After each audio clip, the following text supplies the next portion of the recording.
Hey there, my Attachment Theory in Action podcast listeners and viewers. I'm your host, Jenna Kelly, and I hope this conversation finds you well wherever you are listening today.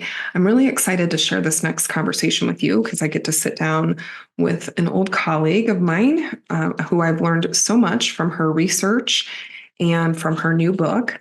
And her name is Dr. Kate Zinsser. So let me tell you a little bit more about her, and then I'm going to tell you what we're going to talk about. So, Dr. Kate is an associate professor of community and prevention research in the Department of Psychology at the University of Illinois in Chicago. She received her PhD in applied developmental psychology from George Mason University. She studies classroom interactions, supports, and policies that impact young children's emotional well-being and the well-being of the professionals who care for them. Her research team conducts action research in collaboration with community stakeholders and practitioners. You can find more about that at setlab.com. She's also the co-creator of a tool that can be used to look at emotional interactions in classrooms and can be used for emotion coaching and teaching of teachers and staff. And it's free, and that's at EMOTERS.org. We'll link all of this in our show notes as well. And she is also the author of the book, No Longer Welcome, The Epidemic of Expulsion from Early Childhood Education. And if you're wondering why would I care about early childhood expulsion, maybe you only work with older children now or your own children are past that age, this topic matters immensely. And that's why it's called an epidemic. And we know that young children and babies are capable of having attachments with more than one caregiver. And this is where it starts when they're in early childhood settings where we want them to feel safe and secure and loved. And unfortunately, that doesn't always happen. Young children are being kicked out at alarmingly higher rates than older children. And it sets them on this potential trajectory of having continued problems with forming attachments down the road with other caregivers and teachers, and with lifelong learning and success. So I'm going to read you a quick quote from Dr. Walter Gilliam, who has also done a lot of research on this topic, who we're going to talk about some of his research as well. But this is what he says about her book. Zinsser masterfully weaves a complex story from the perspective of our youngest learners excluded from educational opportunity, teachers feeling they have no other options, families struggling to make sense of it all, and administrators, policymakers, and researchers scratching their heads at what has gone so terribly wrong. This is a very human story with no villains, only hope. And that's what I hope we try to do in this conversation, is talk about it from all these different perspectives where there's no villain, and also end on some hope. This is a topic that I'm really passionate about because I've worked in the field of early childhood mental health consultation. So we go a little longer than normal.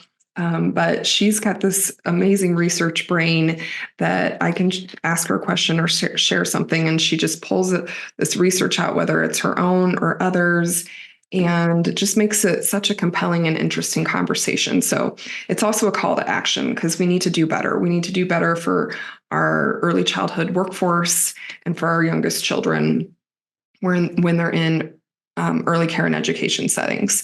So sit back, listen, and get ready to advocate.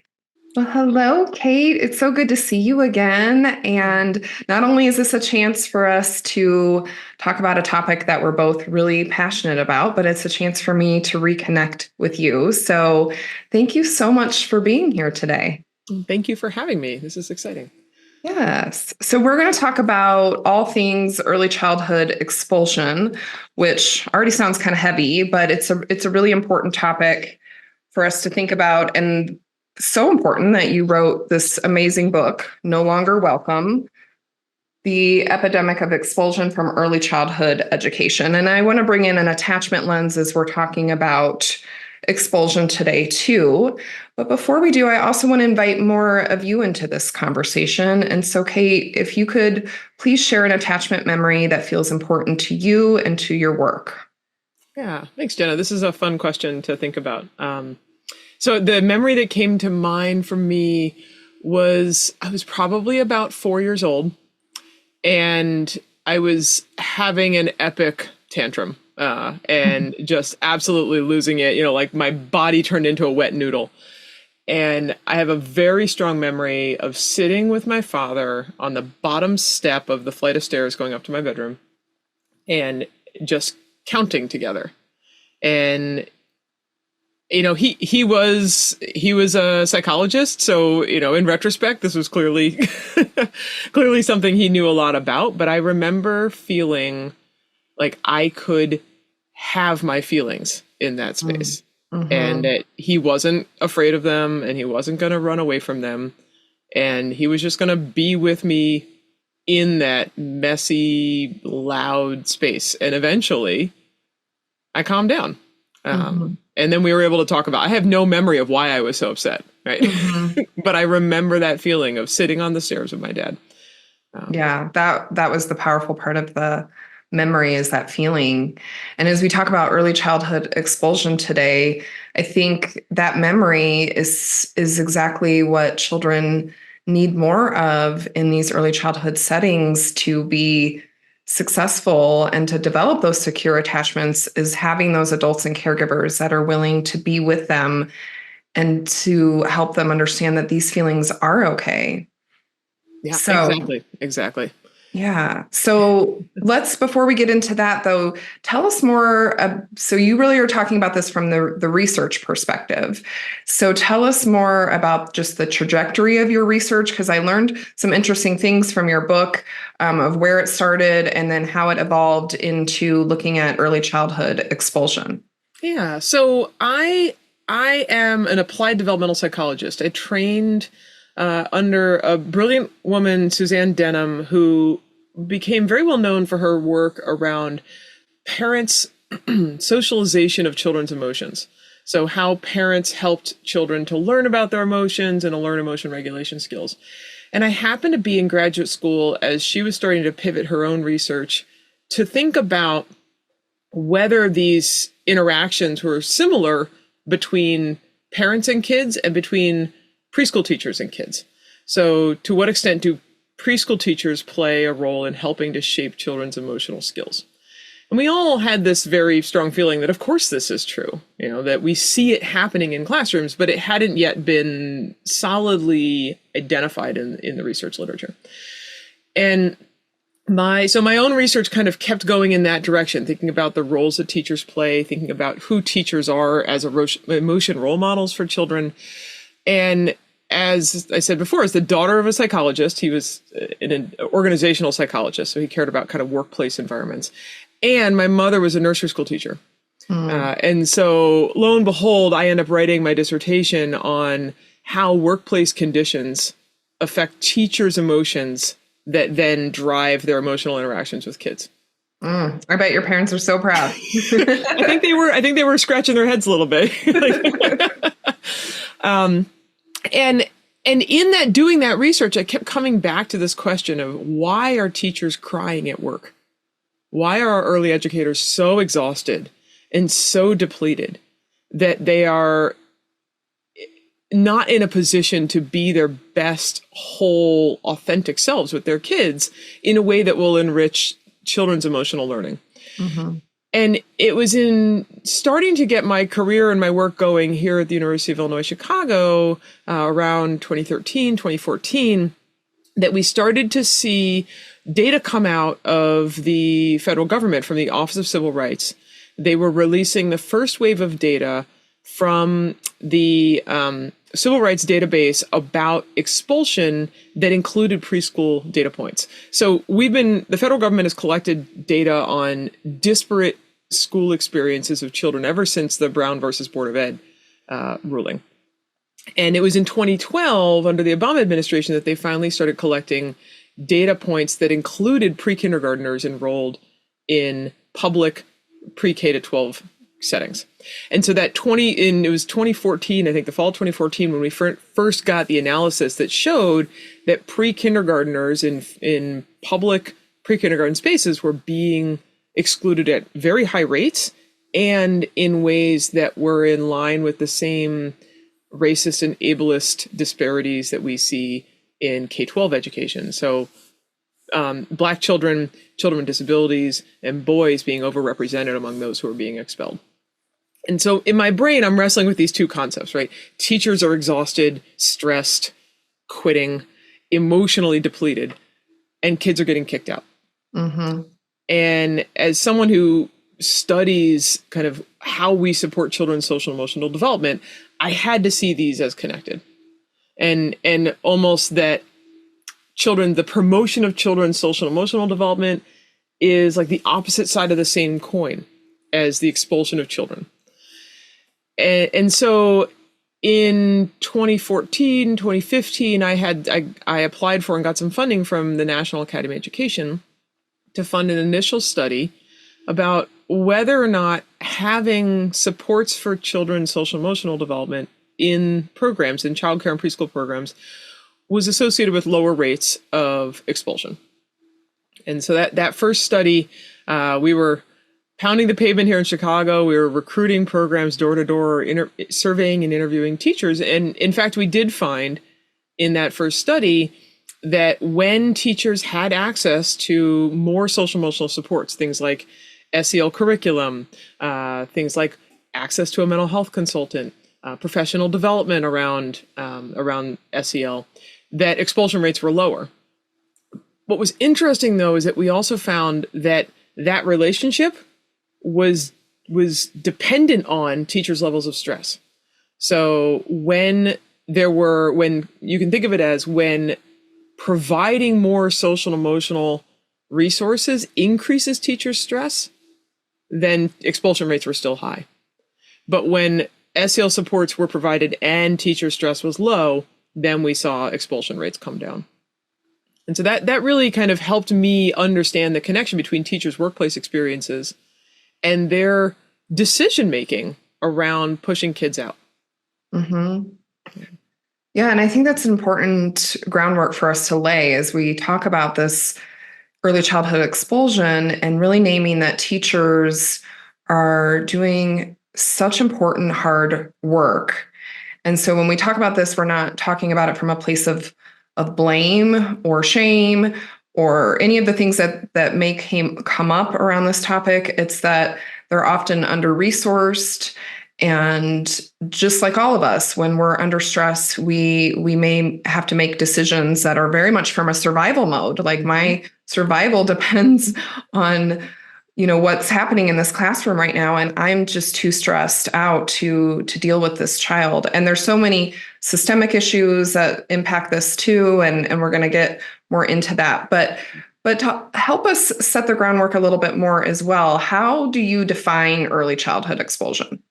Yeah, so in my research group, we tend to use the term exclusion instead of expulsion because expulsion has a very finite definition, right? It's the permanent termination of a child's enrollment.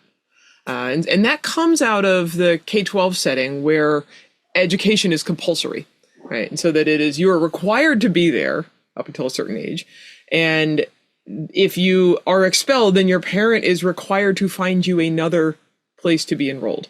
Otherwise, they are facing some consequences. We don't have compulsory early education, right? The ages between birth and 5, we don't see that as necessitating compulsory legislation. And so parents are more opting into childcare, even if societally we haven't created a society where anyone can realistically keep their kid home and earn a living that will support them and their family.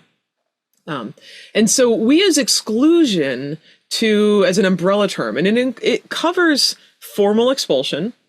We also use it to refer to temporary removal from learning environment. So that might be out of school suspension, but it also could be things like being sent to the director's office and missing out on whole sections of the day. It could also be when the program is calling a family, sometimes repeatedly, day after day after day, to come pick their kid up early. So they're missing out on whole swaths of days or partial days. And increasingly, we're starting to think about in-classroom exclusion and out-of-classroom exclusion. So out-of-classroom exclusions being those, sent to the director's office, sent to a different aged classroom. We've heard the phrase, like, if you keep crying, I'm going to send you to the baby room. Right. And you think about that 4-year-old now having to go sit with the infants and toddlers. they're missing out on age-appropriate learning opportunities and socialization. In classroom exclusion is having kids sit out of activities, not by choice, right? So being sent to the calm down spot instead of opting on their own to go to the calm down corner, being set outside the circle or outside a morning meeting, and not involved in morning meeting. And there's a continuum there, right? Between being a part of the classroom, but not being engaged in the activity, from being fully removed from the classroom. And most of the research to date has been focused on that full removal, the suspension, the expulsion. The other term that sometimes comes up is coerced withdrawal, or soft expulsion. And those are times when families have been encouraged to remove their kid from a program, not by choice, but also not a formal expulsion. So let's say you get called every day for 2 weeks to come pick your kid up before nap time because the program can't handle their behavior or can't have them disrupting and distracting other children. Well, if you're working a full-time job and you have to keep leaving work in the middle of the day to go pick your kid up, pretty soon that's going to be untenable. And so you are likely going to have to make the hard choice to remove your kid from that program and enroll them somewhere else. It's a disruption to you. It's a disruption to your child. It's a disruption to your family routine. It wasn't your choice, but it's also it's not tenable for you to stay enrolled in that program. Okay, that's helpful. And so it sounds like it's really like this spectrum of different behaviors that are adult decisions. And ultimately, whatever we call it, it's the title of your book, where that child ends up feeling not welcome and can begin to internalize that feeling of being not welcome. And it's really unfortunate, tragic, really, that the very thing the child needs in those situations is that relationship, are those secure attachments. And that's what's then being withheld or removed in the case of expulsion, and what the child needs the most. Yeah, it's really heartbreaking when you think about if you have a preschooler who's struggling to recognize letters or to be able to, do sequence counting. We have so many resources and supports to help children with those pre-academic skills. And we have a lot of resources to help kids with motor developmental needs, right? And you think about like the Montessori buttoning activities and the sewing activities they do in some classrooms. When a child is struggling socially or emotionally, our knee-jerk reaction tends to be to remove them from the environment that would be most beneficial to their practice and learning. You don't learn social skills in a vacuum. And you don't learn them sitting in a director's office. Mm-hmm. You learn them through trial and error, right? And children with support can learn to look at their friends' faces, understand how their friends are feeling, and understand how their actions may be affecting other people around them. And then with coaching, change their actions and behavior. But it doesn't happen on a ratio of 1 teacher to 9 kids, right? It requires much more patience and attention and careful coaching. So the idea that our reaction to children's developmentally appropriate kind of dysregulation and emotional distress is to remove them from the place where they're going to learn and practice those skills the best is just, it explains why there's no evidence that expulsion actually changes behavior. Mm-hmm. The American Academy of Pediatrics did a huge review of school discipline and found that there was no causal link between disciplining a child through suspension or expulsion and their behavior actually changing and improving. And that's including high schoolers, right? So why would we expect a little 3-year-old to learn through exclusion to change their behavior? Right. They learn through just like the memory you shared about your dad is who's going to be with me when I have feelings and help me co-regulate and feel safe. Yeah. So the subtitle of your book is called The Epidemic of Expulsion from Early Childhood Education. So what do you mean by epidemic? Give us a better sense of just the scope of this issue. So there's some distressing statistics that are coming out. Children are 3 times more likely to be expelled when they're enrolled in preschool than at any other point in their educational career, right? upwards of 250 kids a day are being excluded or expelled from early education settings. And in some of our research, we found upwards of 30% of teachers have asked to have at least one kid expelled from their classroom in a given year. And 10% of teachers in one of our sample asked to have more than 2 kids removed from their classroom in a given year. So you think about it, it's not localized to certain types of programs. It's not localized to certain ages, right? We see this happening to 2-year-olds and to 4-year-olds. There was even one study back in the early 2000s here in Chicago that found that infants were being excluded, and often for things like excessive crying, which is exactly what you expect an infant to do when they're in out-of-home care, especially early on when they haven't formed those new attachments with their new caregivers. So it is an epidemic, and these kids, by excluding children in the birth to 5 spaces, we don't magically solve the problem. And those children are, when you experience school exclusion, you're more likely to be excluded again in the future. So in samples of kindergartners and first graders, early discipline experiences were highly correlated with later school discipline experiences. So getting suspended when you're in kindergarten means you're much more likely to get suspended in 3rd grade or 5th grade or 9th grade. And they compound on each other. So the more of these experiences you experience, more of these experiences you accumulate in early ages. You think about it, if you've been excluded in kindergarten, suspended for multiple times, maybe expelled from a 1st grade, by the time you get to 2nd grade, you're not really feeling like forming relationships and attachments in that space. You don't really trust that you're going to be there for the whole year. And so you might not invest much effort. Your parents probably also don't really trust the school environment. Right. And so they're not going to put in a lot of effort. And they may even be trying to protect you a little bit from the pain that comes from being pushed out of a learning program. So if we start that process even earlier, if we start that process when a child is 2 or 3 or 4, not only have we undermined that child's opportunity to learn the social skills that they're going to need and the academic skills they're going to need to be successful in kindergarten, but now we've also started that feeling of people don't really want me here, or I don't really belong here.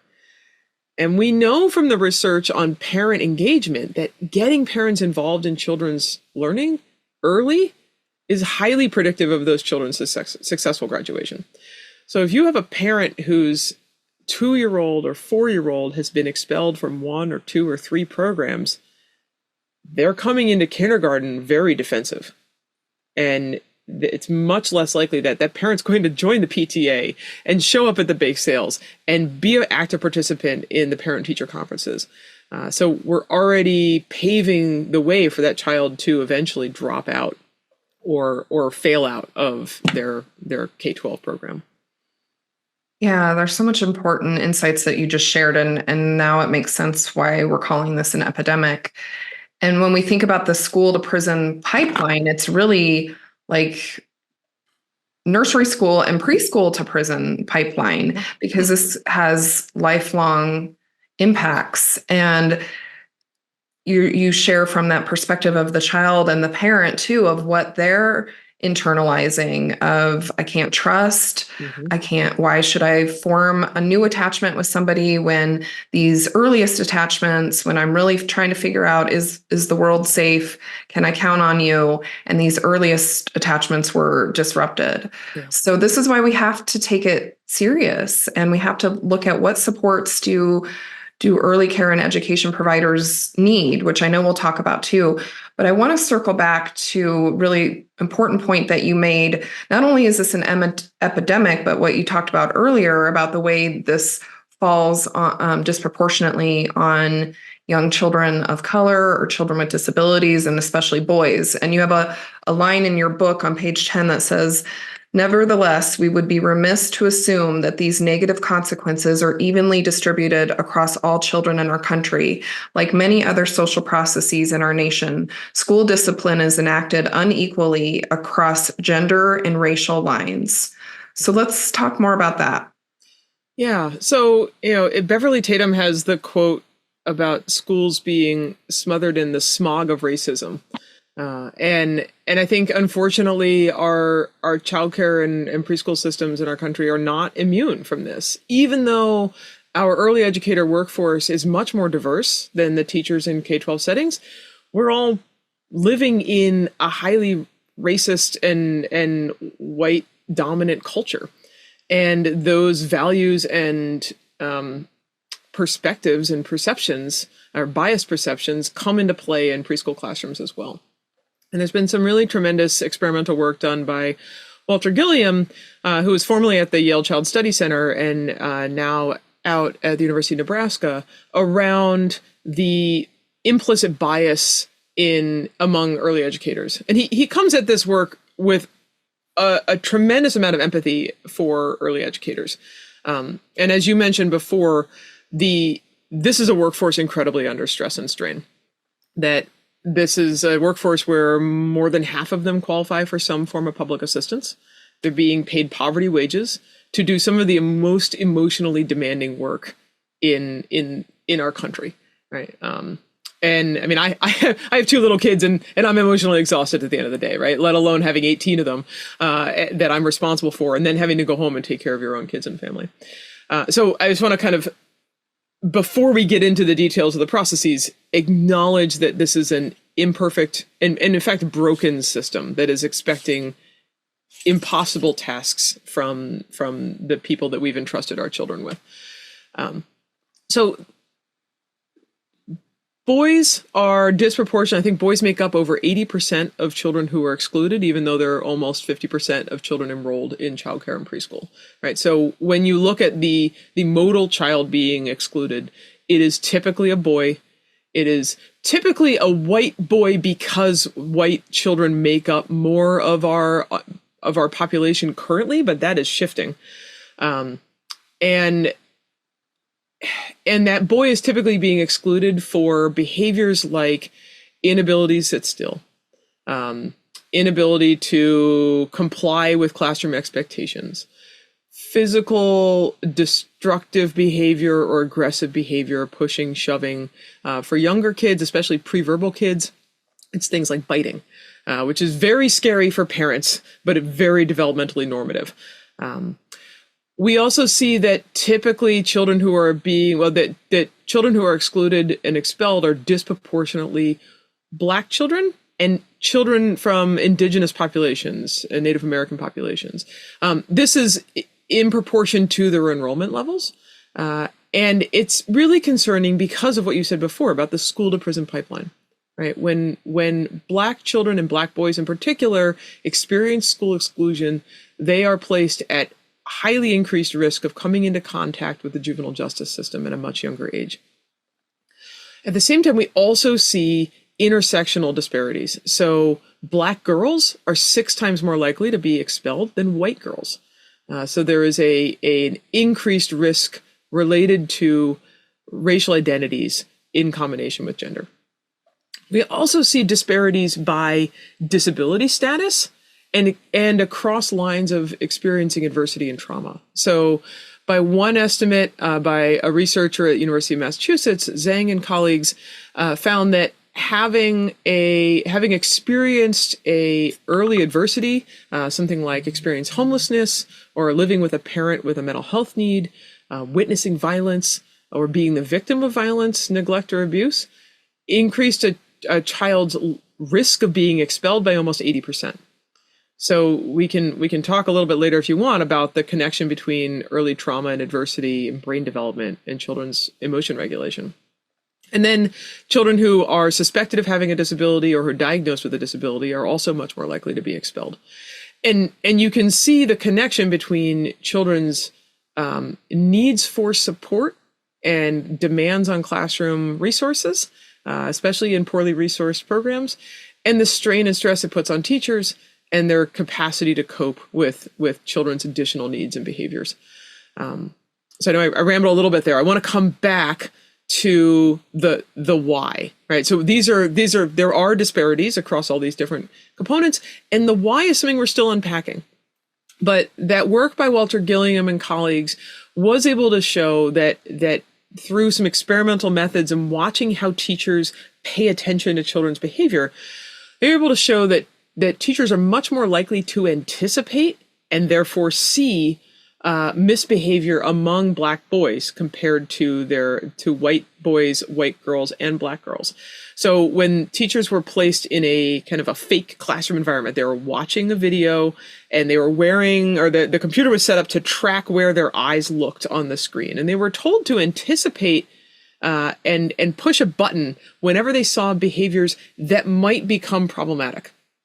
There were no problematic behaviors in the video. It was a bunch of kids sitting at a table. I think they were playing with crayons and Play-Doh or something like that.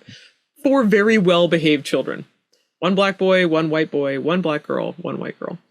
And when they tracked where the teachers looked, they spent the vast majority of their time watching only the Black boy. And the second most amount of time they spent watching only the white boy.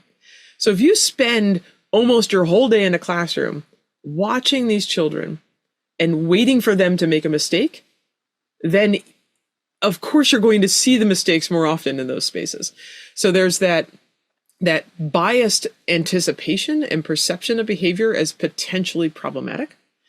And some of that is rooted in the way that our society trains us to see people as more threatening or more guilty or more likely to misbehave.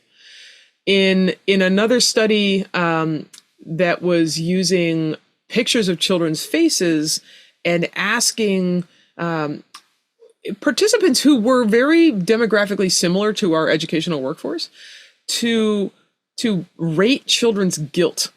And there was no additional information provided. It was just like, how guilty do you think this kid is? And how old do you think this kid is? And some interesting findings that came out of that was that Black children were perceived to be much more guilty and less deserving of compassion than white children. And Black children were perceived to be, I think it was 3 to 4 years older than they actually were. And this was a slightly older sample. It was like 7 to 9-year-old kids. But when you think about it, you scale that down, right, into our preschool classroom, if you're perceiving a 2-year-old or a 3-year-old to look more like a 4 or 5-year-old, you're going to expect them to behave really differently. You're going to expect a 5-year-old to be able to calm themselves down a little bit, or to be able to sit at a table and share art materials with someone. But that might not be really appropriate to expect of a young 3-year-old. Mm-hmm. You go to the other end of the extreme, you perceive a 13-year-old to be 17. Now we're talking about trying them as an adult in criminal prosecution, right? And so that has really significant consequences for children to be misperceived and to be held to inappropriate developmental expectations. Yeah, Walter Gilliam talks about the 3-bit Bs, mm-hmm.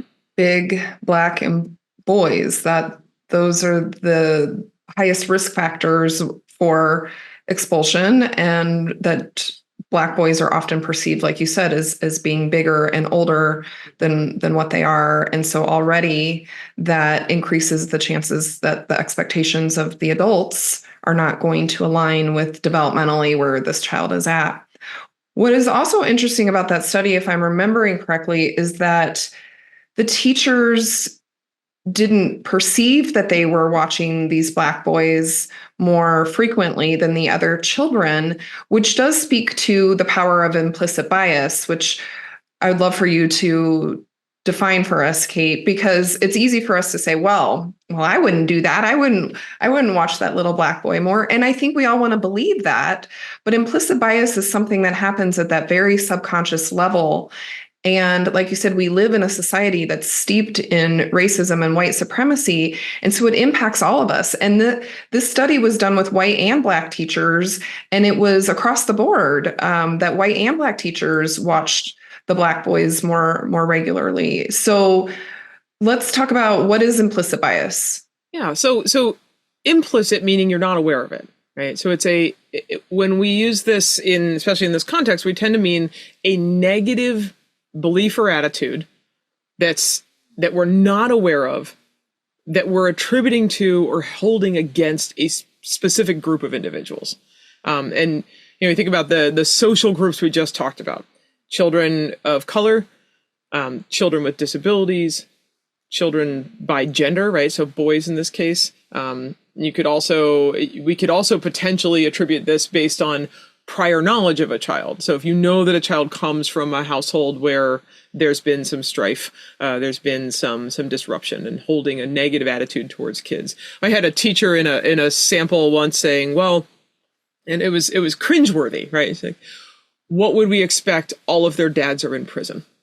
And Ouch. so and she was specifically speaking about, we wrote into this survey, what is the, there is a disproportionate rate of expulsion for boys, for Black boys and boys of color. What do you think might explain this? Right. And so we didn't tell them any particular reasoning. We were just asking for them to free respond and fill in the blank. And the response was, what would you expect? All of their dads are in prison. So that's a much more explicit bias. That was yes, that's fair. That is a very explicit bias, right? But in the implicit biases, if you're unconscious of what you're doing, let's maybe take a step back from a slightly less charged scenario. If you've got a kid in your classroom who you're struggling, you're seeing them as running or being too energetic in the classroom, right? If it's a boy and you're holding an implicit gendered bias and you see a kid run across the classroom yelping and skipping and having a grand old time, a negative perception of that behavior that's implicitly biased against boys would be like, that boy is running in the classroom, he's behaving inappropriately, he's too wild, we need to calm him down. You see that same behavior from a girl and you might hold a positive bias there. You might actually see that as, oh, I'm so glad that she's so happy to be at school today, right? And our responses to that same behavior is going to be driven by our either positive or negative perception of it. So that girl, we might go over and say, oh, I'm so happy you're here today. We're going to have so much fun. We're going to dance and sing. Let's get everybody to dance and sing. Let's turn on some music and go to the carpet. But a boy running across the classroom who's hooping and hollering and whose behavior you perceive as problematic, you're going to try to quell it. You're going to try to squash it. You're going to maybe even rearrange the furniture in your classroom so that there isn't a straight line in which kids can run and jump and sing, right? And you might then start to negatively attribute other things to that child. Like, oh, he's wild. We can't have him in this room today, or we can't do that activity with him because we can't control him. And then you start to see how, next time we're going to do an activity that requires a lot more self-regulation, maybe he's asked to sit out of that activity, or maybe we send him to a different classroom for that activity. So those unconscious beliefs about or expectations of people based on our implicit biases can then drive our behavior and our reactions to them. And if you ask that teacher, like, oh, do you like teaching the boys in your classroom? Of course, yes. They're some of my favorite kids. I have, we're having such a great time. But in the moment, those underlying beliefs and processes are impacting the way we interact with them.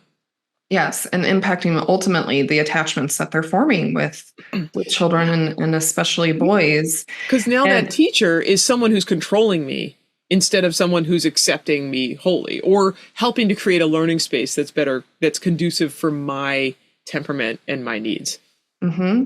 Yeah. Like when you contrast that with the girl where they saw that with more positive intentionality, it's going to then be easier to positively attach to them and form a relationship. Mm-hmm. And so I think it's so important as we talk about implicit bias to say, once again, we all have it. And the more we can get support with understanding and bringing more awareness to it, then the more we can challenge it and try to form different narratives about what we're seeing and how we're perceiving these very young children's behavior, and especially when those are young children of color and boys of color.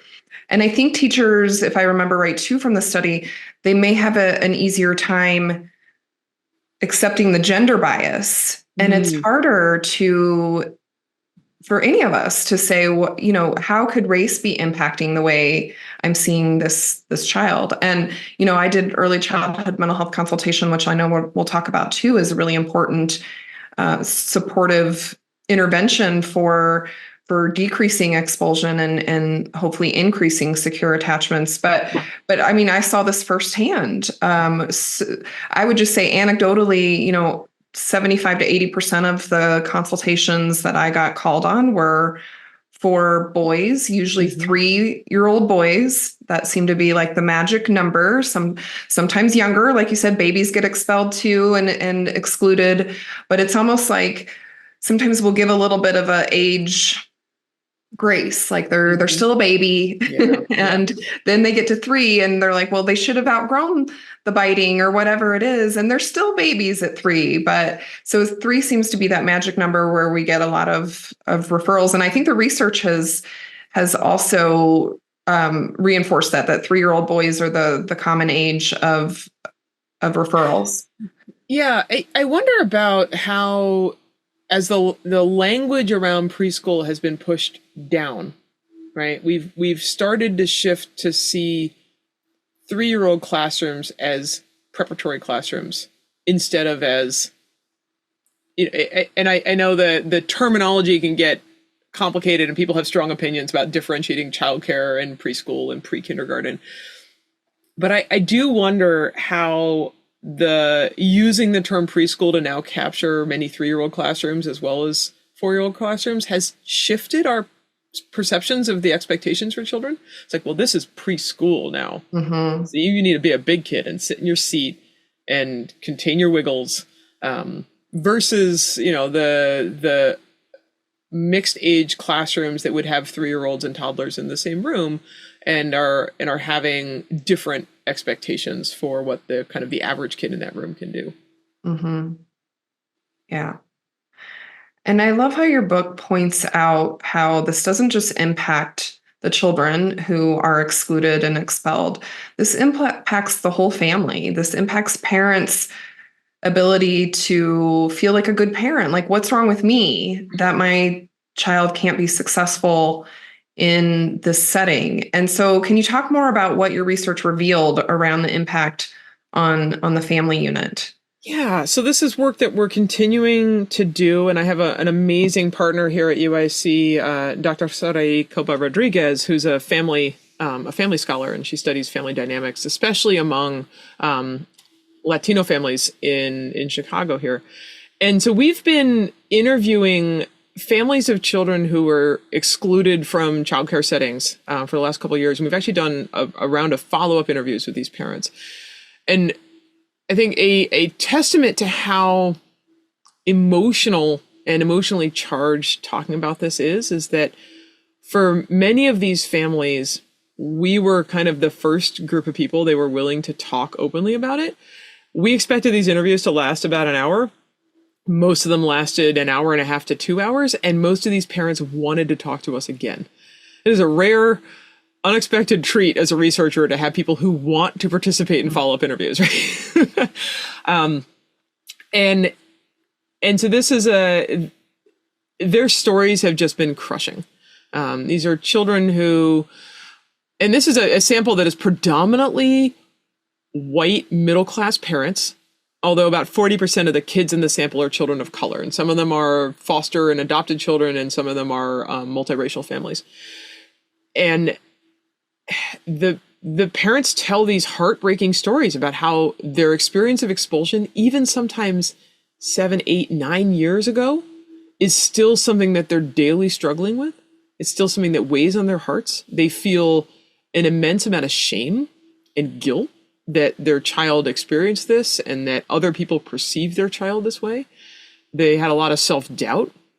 We had parents talking about how it negatively impacted their marriages, the stress of trying to find childcare, the emotional turmoil of doubting your parenting skills, of doubting your ability to kind of raise a good person. And one parent who was kind of left with this feeling of like, am I raising a sociopath based on the way that teachers were talking about their child? And she knew in her heart that that wasn't true, and that her kid was a great kid, and that he was incredibly well behaved at home. But the stories she was being told about what her child was doing in the classroom were just so out of proportion and completely disconnected from the little kid that she knew, that she started doubting herself. These families have also shared how it's impacted sibling relationships, and kind of made siblings question their younger sibling or older siblings kind of behavior and perceive them differently. The financial stress, right? You think about, especially if your kid's enrolled in private tuition-based childcare, you've just forfeited your down payment or your deposit. You've potentially forfeited your whole month's tuition that you just paid. You're now having to make new investments. You probably had to scramble and find alternative care until you could find a more permanent arrangement. So there's lots of ways this can directly draw down on families' resources. But also, as we were talking about before, how when you're experiencing those kind of coerced withdrawals, and you're maybe being called to pick your kid up early, or you suddenly lose childcare with almost no warning, that means that someone's going to have to stay home from work to fill that gap. And if you're an hourly employee, you're losing out on wages. And if you're a salaried employee, you might be losing out on a promotion. You might be we had parents who talk about having to take family medical leave to basically kind of put their career on pause to figure out how to help their child, and others who stopped working entirely. So it can really, really shake up a family's immediate lifestyle, kind of all the logistics they've carefully ironed out to navigate childcare. And then there's those long-term impacts to having to figure out how to advocate for your child, having to make those hard decisions about when do you disclose about your child's expulsion, or to whom do you disclose about it? Do you have the emotional support system to lean on? How are you going to navigate that kindergarten transition, right? Are you now wary of your child being expelled from kindergarten? Are there additional supports that you need to advocate for? And then there's that whole question of whether or not you're going to pursue an evaluation for your child, and does your child qualify for an IEP when they get into elementary school? The amount of logistical and emotional strain it placed on families it was crippling for some of them. Yeah. Yeah, it's heartbreaking to listen to and think about the different layers of impact, from financial to emotional to logistical, with work. And does this mean that my child is ever going to be successful in school, like you said? And then already we're setting up that trajectory by the time they get to kindergarten, where our defenses are up, and those attachments that could be formed that could really serve as a buffer and as a secure base are already compromised. Mm-hmm. So we talked about the impact on the family. I also want to talk about the impact on teachers. And on page 51, you have: the decision to expel a child is not made lightly. Teachers waffle and delay such a decision as long as possible. They are resourceful, creative, persistent, and deeply empathic. At the same time, they're also human, and at some point they face a seemingly untenable situation and feeling hopeless, and many make a practical choice. And I've experienced this firsthand too. This is not an easy decision, and often comes from a place, like you said, the higher levels of stress, the more likely they are to make this difficult decision. And then what does that do on their perceptions of themselves and as a competent teacher? Yeah. So making the decision sometimes feels like there's no other choice, right? We talk about teachers having a toolbox and they're trying to exhaust and use all of their tools. But that toolbox isn't the same toolbox for every teacher. And not everybody's pouring from a full cup. So you think about that emotional strain, the stressful working conditions, potentially a lack of some basic supports in their program. Even the ability to step out of your classroom to take a deep breath is not something that teachers have control over. They're, very closely attending to ratios and to maintaining kind of the minimum requirements for licensing. I am in a very cushy job, right? Where if I want to walk to the bathroom, or if I want to go take a breath outside, my virtual background, it implies that I'm able to go outside whenever I want as a college professor, except for the times when I'm teaching. But even then, I could structure my classroom as I need to. Preschool teachers don't have that flexibility. They don't have control over how their workday unfolds, and so they're pouring from an almost already empty cup in terms of their emotional reserves. And you don't go into childcare or work in early childhood because you want to exclude kids. You go into that workspace because you love working with kids, and you see yourself as having a positive impact on them. And then we put you in a classroom where you have to be responsible for the well-being and safety and learning of 18 to 20 of them all at once. And sometimes you're managing multiple assistant teachers, but then you're basically also serving as a leader and a supervisor and kind of the air traffic controller of your classroom. And so that's more bodies isn't necessarily going to make it better, right? It's more people to think about and more things to control. And so we think about how does the decision, once you've made the decision that the only choice you have left is to ask to have this kid removed from your room, there's that immediate sense of relief, right? Teachers, a researcher in Michigan by the name of Martin did a wonderful qualitative study with teachers asking around, like, how do they reach that decision and what are their thought processes as they go into making that decision and then soon after making that decision. So you come back to work the next day, I'm not going to have that kid in my room today. I don't have to worry about anticipating what's going to go wrong with them or anticipating their big blow up or their tantrum or keeping the other kids safe. But there's also a lot of guilt behind that. Like, now I was kind of rooting against this kid. I was giving up on them. I'm thinking about, well, what happens to them now? Where are they going to go? How are their parents going to cope? And you know, we talk about that attachment relationship. It's a bidirectional relationship. It's not just the kids' needs. It's also about the teacher's needs.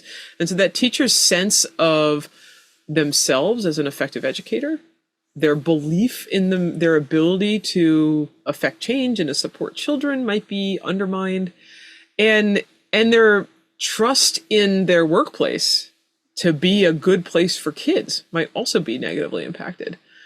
So you think about many times the ways these processes unfold is teachers go to their administrators and ask for more help. They ask for more resources. They ask for more supports. And oftentimes there aren't more supports available. And it might be budgetary constraints. It might be a lack of knowledge, but the administrators are not able to get the teachers what they need. And so now the teacher's also left with that doubt about how well supported they're going to be in that classroom. And so it can have kind of rippling effects across the program as well. Yeah, these ripple effects, the more we talk about it, Kate, they're just profound and compounded. And then you think, like you said, this bidirectional attachment, and this teacher is now left feeling a lot more insecure about who she is as a teacher and a caregiver. And how is that then going to impact her ability to connect with the other children in her classroom, or the next child that comes in? Yep. That she or he might be saying, am I going to have to do this all over again? Yeah. So thank you for helping illustrate that. And one thing you talked about earlier too was the relationship between the parents and the teachers and caregivers, and how that can be such a positive predictive factor for lifelong, successful lifelong learning down the road. So when we think about that relationship as really being an attachment too, and so what can we do to help parents and teachers form more secure and positive relationships with each other? Mm-hmm. Yeah. So I had a student, Courtney Zuloff-McCurdy, who did some research around the communication between parents and teachers, and teachers' perceptions of parents related to expulsion and parents' perceptions of teachers. So one of her first studies, she found that when teachers had a overall negative perception of parents. So not a particular parent, but in general viewed parents relatively negatively. They were much more likely to ask to have kids expelled from their classrooms. So these were statements like, I when they responded at a disagreeing to statements like, I view parents as my partners in their children's learning. I can collaborate with parents in my classroom to support children. My administrators help me to form partnerships with parents.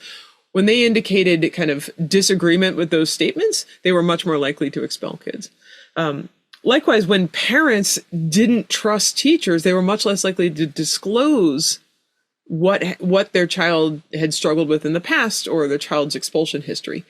And so, as Walter William has said at one other point, it's like when parents and teachers get along, kids don't get expelled.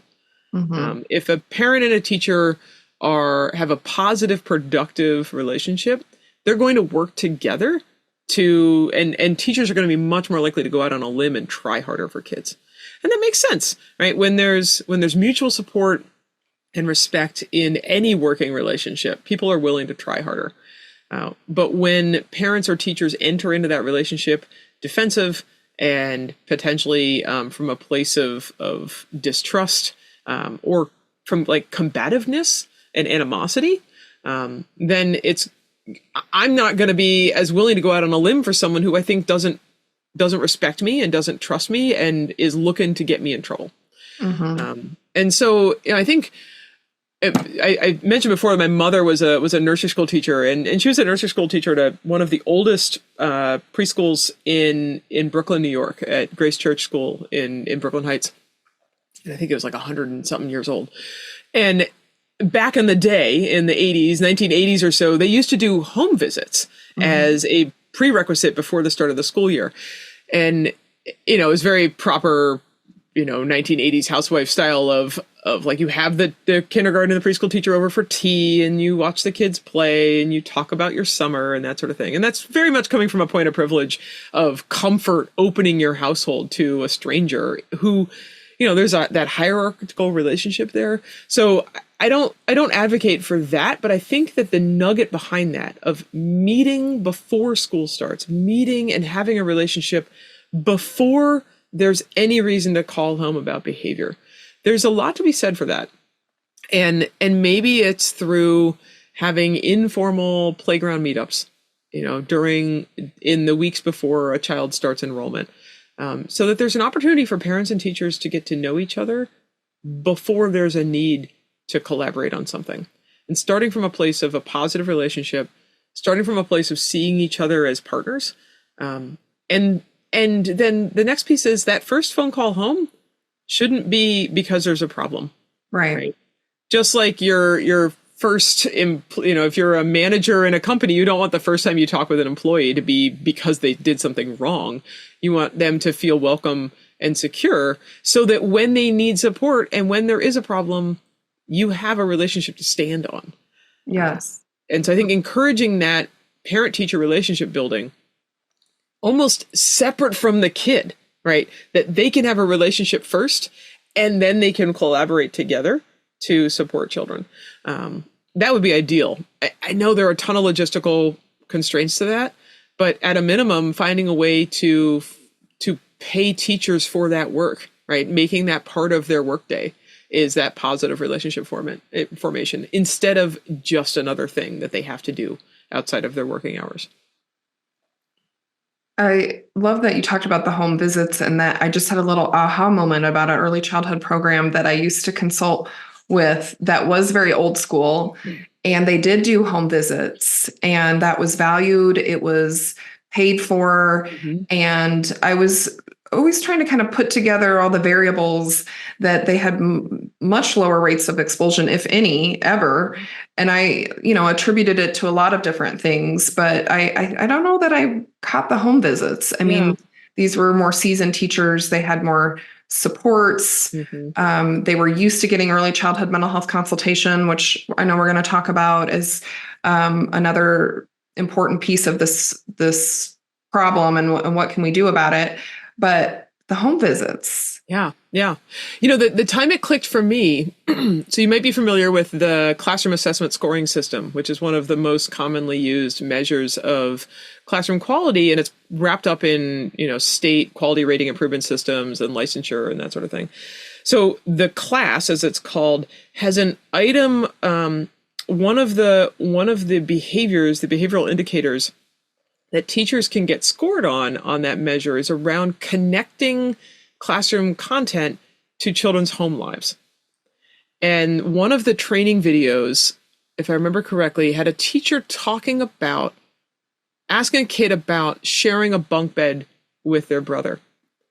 And you're not going to necessarily know that if you don't know that child well, right? But being able to talk about and situate new material in the classroom, or even old material in the classroom, and help kids connect it to things from home, requires a teacher to know about kids' homes, right? And to make that concrete and individualized for separate children. And so, if you need another reason to help teachers become familiar with children's home lives and to have a deeper understanding than just you have a brother and you have a sister, but what's your bedroom like? What kind of toys do you have? When you read books at your house, are you sitting in the living room or are you in the kitchen? What are the dynamics in your household? That can really help make that individualized learning much more tangible and easier to do for teachers. Yes, love that. And when we think about that from an attachment lens, it's that continuity between home and the early childhood program that I go to, and that my parents and caregivers really truly know me and see me. So that was a really important example of that. So we've kind of touched on some things that can help that parent-teacher relationship, and recognizing that we know there might be some defenses for good reason that are already going to be there, and how do we support kind of taking those defenses down when it feels safe to do that, so that parents and teachers can really partner together. And then we've touched on early childhood mental health consultation, but I know you're going to tell us from that research perspective, Kate, what difference does early childhood mental health consultation make? And maybe just like a brief definition for our listeners that may not know a lot about what that is. I feel like I'm preaching to the choir here, Jenna. You taught me half of what I know about mental health consultation. So early childhood infant mental health consultation is a proactive preventative intervention aimed at, I guess I'm using words interchangeably. It's a proactive service aimed at building capacity among adults who care for children. It's targeting the upper level in a system. So not direct therapeutic services for children necessarily, but instead helping the adults around a child. If we think about Bronfenbrenner's bioecological model with all the nested kind of Russian nesting dolls. And the idea is that by building capacity and reflective skills in those adults who care for children, we're going to better support children's early mental health and social emotional learning. So it can be a whole menu of resources and supports. It can include direct observations of classrooms and coaching for teachers. It can include professional development and targeted coaching for teachers. It can include kind of guidance and support for administrators who are trying to build different skills and capacities in their workforces. It can include kind of mirroring or providing examples of how to hold challenging conversations, either with teachers or with parents. And so it's bringing some of those therapeutic skills into early childhood settings to benefit the adult caregivers. So did I get a good mark on that definition? Okay. And the research, the field of mental health consultation is pretty old. This is work that's been done in these spaces for 30, 40 years. And so in some ways, the lifting up of it in relation to the discussion about expulsion feels a little bit unfair, because it's like people who were studying expulsion suddenly discovered infant mental health consultation, and now it's getting all this press. I had one of the consultants I interviewed for my books, it gave me the quote of like, infant mental health consultation has everything but nothing to do with expulsion. in that there's data that's connecting the two, but consultation has existed long before we've talked about expulsion. And in many ways, it's ill-suited as an expulsion intervention. More recently, there's been some work done by a variety of folks, including Chen Reyes and Walter Gilliam, some folks down in Arkansas, and a bunch of other groups that are examining whether and how infant mental health consultation can reduce expulsion rates. So there was some early work showing significant positive correlations. So when teachers were able to access mental health consultants, they were much less likely to use expulsion practices, or they're much more likely to retain kids and perceive kids as less likely to be at risk of expulsion. The more recent research is a little bit more mixed, where there was a large randomized controlled trial that actually found relatively null results, where when programs were randomly assigned to receive mental health consultation, it didn't have a significant decrease or impact on expulsion risk. There's some methodological challenges. Expulsion is a really rare event, thank God, right? It's an epidemic, but it's also not happening every day. So from a research angle, finding enough events to occur to be able to statistically prove out the impact of an intervention is pretty challenging. The other challenge is that, like I said, consultation is a prevention measure. And often programs are requesting consultation far too late down the road for it to have the impact that we want it to have. In Illinois, often that consultative relationship between a consultant and a program is a year long, 18 months long. There's a lot of introductory time where the consultant is getting to understand the program, understand their needs, working with the director. Then they start to spend time in classrooms and observing teachers' interactions with kids.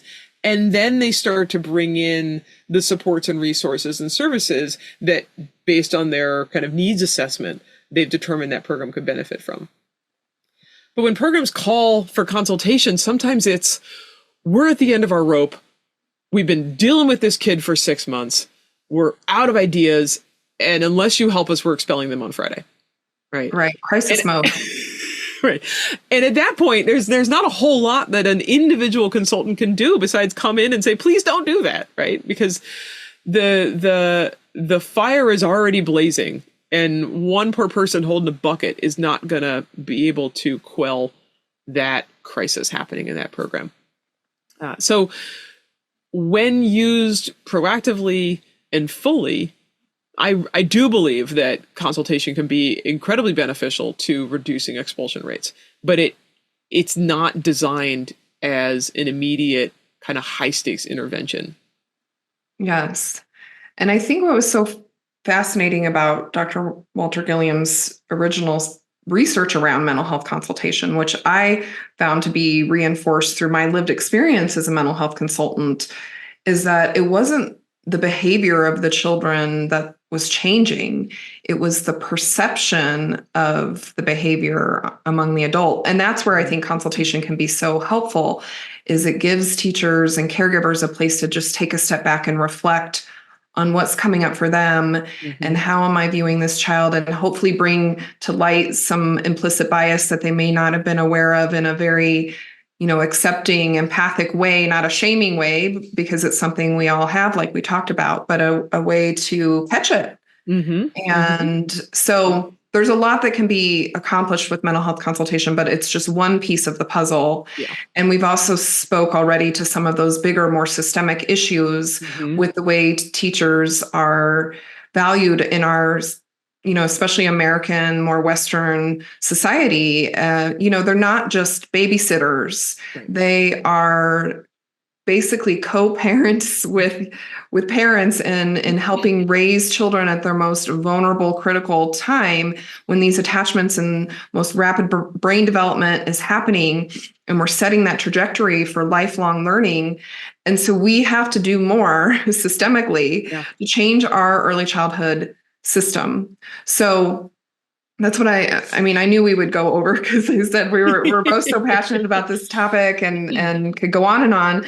But to end this, well, I want people to know where they can find you, what you're doing, your book, which we'll make sure to link. So anything you want to talk about that you're doing now, the research that you're doing now, and then what do you envision for the future of early childhood programs for children and families and communities? Yeah. Gosh, it's such a big need. So trying to, slice out the little bit that I can hopefully have some kind of impact on has been, I mean, it's 10 years into my career and I feel like I'm just starting to chip away at it. Thanks for that opportunity to kind of connect the dots, because the expulsion work I used to call it my unfunded stepchild of my research, right? It was always this little side project that I was running. It wasn't my big federally funded grants. It was the passion project. But I finally started being able to bring the world together, because the other half of my program of research is around kind of catching teachers doing well, right? How can we see the practices and behaviors that teachers use in the classroom that we can connect to beneficial child outcomes, especially around their children's emotional development? And so when I think about what do I envision for the future, it's how do we structure our early learning environments to be positive workplaces for our educators, where they come into the workforce feeling really well prepared. And then when they're in that space, they feel continually emotionally and professionally supported so that they can be their best selves in the classroom with little kids. So my other line of work is we developed, with funding from the Institute for Education Sciences, we developed an observational tool that is both a research tool and a professional learning tool. I call it the EMOTERS, and it's an observational measure of emotion-focused teaching. And that tool, which is available for free, and I'll make sure you have the link, it's emoters.org. It has grown over the last 10 years. We now have embedded a curriculum based on the EMOTERS into a teacher preparation program here at UIC. So we're running the country's only residency licensure program for early educators that starts by teaching educators how to be emotion focused. So they start their teaching career thinking about themselves as an emotion role model for kids and the ways that they can validate children's emotional experiences and coach them through their big emotional developmental processes. We are right now in the middle of adapting that curriculum to be a free online interactive workbook for educators. So I'll actually be at the Pyramid Model Conference and National Training Institute in a couple of weeks, and we'll be running our first live workshop related to this. And we're going to be pushing this out for free on our website, and teachers can work through it on their own as a self-guided curriculum. But programs can also use it as, part of their program-wide PLC content. We're also hoping to empower curriculum coaches and professional coaches and maybe mental health consultants to use this with teachers they're working with. With the idea being that as teachers are able to be more intentional in their emotional interactions with teachers, they can start to see and separate children's emotional development from their expressed behavior and respond to children emotions first. So when a child's having that big explosive behavioral moment, being able to understand what's happening for them emotionally first and responding to that emotion while keeping children safe, right? So that we're not shaming and dismissing and punishing children for having feelings. And to help teachers understand their own emotions in the classroom and why and how they're feeling and expressing different things in front of kids. So my kind of the coming up hopefully in the future for me is being able to connect these two dots. When teachers have the good training and a sense of confidence and competence in the classroom around supporting children emotionally, do we see a reduction in their kind of anxiety around managing children's behavior and their likelihood to rely on exclusionary discipline? That's so exciting. And now I just learned about a new tool that I hadn't heard about. So I want to check this out. And I love the term of emotional partner. Mm-hmm. And I think that if teachers can, and caregivers and our larger culture, at least here in the US, where we still need to keep reforming the way we look at our early care and education system. If we can look at it as teachers and caregivers as emotional partners first, the alphabet and letters and all that stuff will come because they have that emotional partnership and those secure attachments. And so learning is going to come more naturally because of that. So I love that. That's a beautiful way to end us in terms of, what do we envision for the future? So thank you so much, Kate, for sharing your time and wisdom and talking about this in a way that, my brain does not work in a research brain the way yours does. So it was really nice to have that perspective and kind of balance that with the what I've seen in the field. And we just got to keep going at it. The other thing I do want to say, though, for our listeners is that early childhood mental health consultation is available in most states as a free program. So if your child's in childcare or a public school pre-K program, look into this and ask, how do I access an early childhood mental health consultant? And that can come from the parent or that can come from the program. But we are lucky that it has grown, and there are more and more states now that are partnering with state, governments and organizations to offer this program. So I did want to name that too. Anything else, Kate, before we sign off? I think I just want to reiterate that everyone involved in these unfortunate exclusionary events, they're humans, and they're trying their best. And this is, I say in the book that expulsions are symptomatic of a much larger need. And we can't just treat the symptom. We have to address the whole system. And so things like better supporting our teachers, paying them living wages, or treating them as the professionals that they are, and helping form these positive relationships is going to be between parents and teachers and kids and administrators and families, is going to be at the root of making early education work for everybody. Yes. Amen. Thank you so much, Kate. I can't wait to keep learning from you. Take good care. Yeah. Thank you very much.